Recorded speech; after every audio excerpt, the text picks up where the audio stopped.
Hello, it's Patrick here from the GarageBandGuide.com. The official release of iOS 13 and iPadOS is mere months away, and with it comes some of the biggest shake-ups to Apple's mobile operating system in years. In this video, I'll go over 3 of the best new features coming to iPadOS and iOS 13 that will directly affect GarageBand users.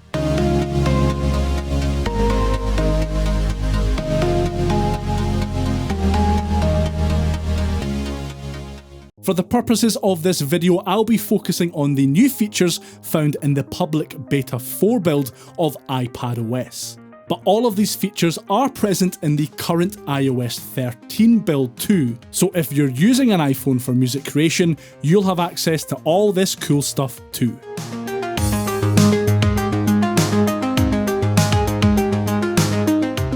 Apple have finally added proper external drive support to iPadOS. This means you can connect an external hard drive, SD card reader and USB drives to your iPad and browse, import or export files just as you would on a Mac. This is huge, especially as it looks like we can import files directly into certain apps. In fact, I was able to import a file from an attached USB drive into the GarageBand for iOS folder on my iPad that's running the iPadOS beta.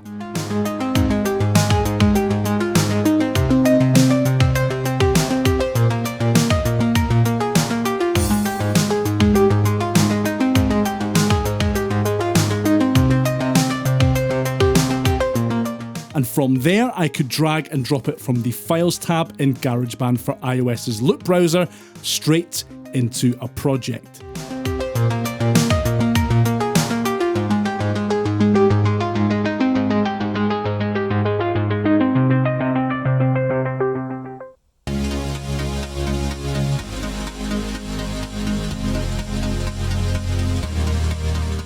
It's super simple to set up.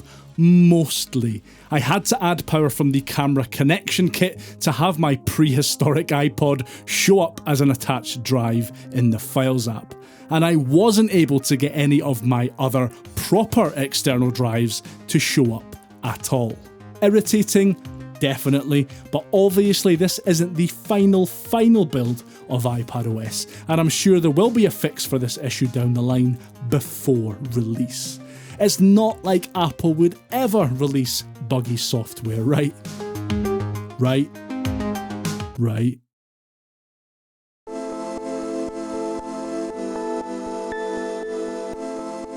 Something that wasn't mentioned when Apple unveiled iPadOS and iOS 13 during their Worldwide Developers Conference, and something they haven't really focused on much since, is mouse support.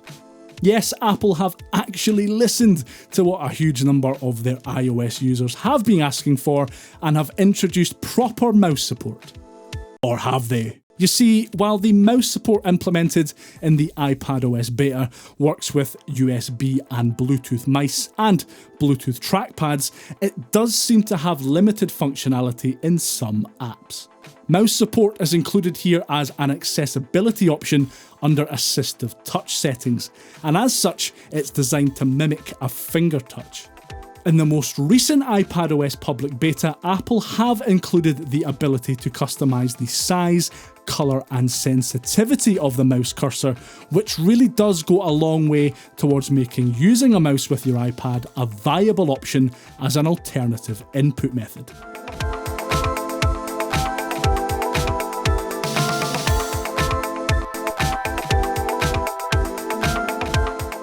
In GarageBand for iOS, for example, using a mouse makes tasks that might be a wee bit finicky when using touch input, especially if you happen to have big fat sausage fingers like me, a much more enjoyable experience. Automation and note editing in particular seem to suit mouse input really well.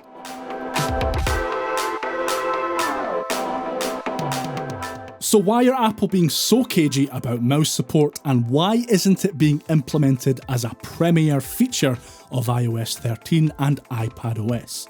Especially as users have been crying out for mouse support on iPad specifically for years. Well, I think it's because Apple already have a mouse-type solution in place for the iPad, the Apple Pencil, and I think they would be slightly worried that if they were to properly implement mouse support as a flagship feature of this new update, they may lose sales of the Apple Pencil itself. Now, the Apple Pencil is fantastic, don't get me wrong, but if something like a £12 Bluetooth mouse can give the same functionality and essentially the same fine control in certain apps as the Apple Pencil, you can understand why Apple would perhaps be hesitant. Whether Apple will increase mouse functionality beyond an assistive touch method in the future remains to be seen.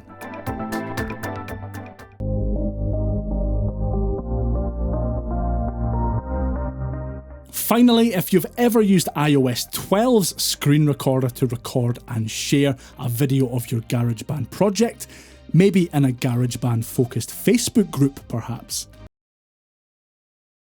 you will be well aware that while it's a quick and easy way to share your songs, the audio playback of those captures is in mono only. There are a few ways around this currently. You can create a composite video using the recorded footage from iOS 12's screen recorder and an exported MP3 file of your project, for example, then bring them together in something like iMovie or LumaFusion, and then export that project and then upload it to wherever you want it to go. Yeah, it's not great.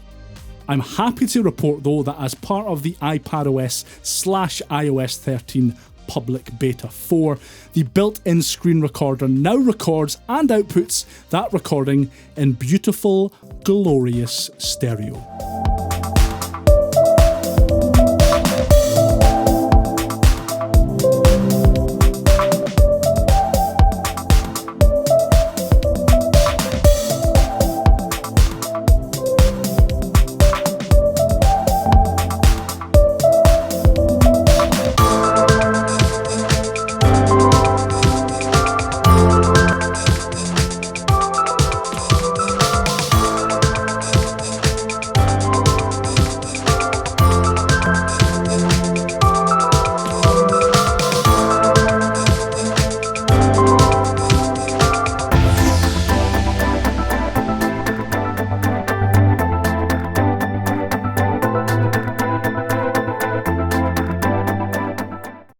For those of you who are really into sharing your GarageBand for iOS projects with others in a music making community, this may just be the feature to be most hyped for in the full release of iPadOS and iOS 13. So there you have it, that's my top 3 most anticipated GarageBand focused features coming to your iPad or iPhone when iOS 13 and iPadOS are released later in the year. If you want to check out these new features for yourself, I'll put links to Apple's public beta download page in the description below. A word of warning though, I wouldn't recommend installing beta software on your primary device, as it's still really quite buggy and not all apps will work properly. You have been warned. Which new feature has got you most excited for the release of iOS 13 or iPadOS? Leave a comment below and let me know. I've been Patrick from the GarageBandGuide.com, and I'll see you next time. Bye for now.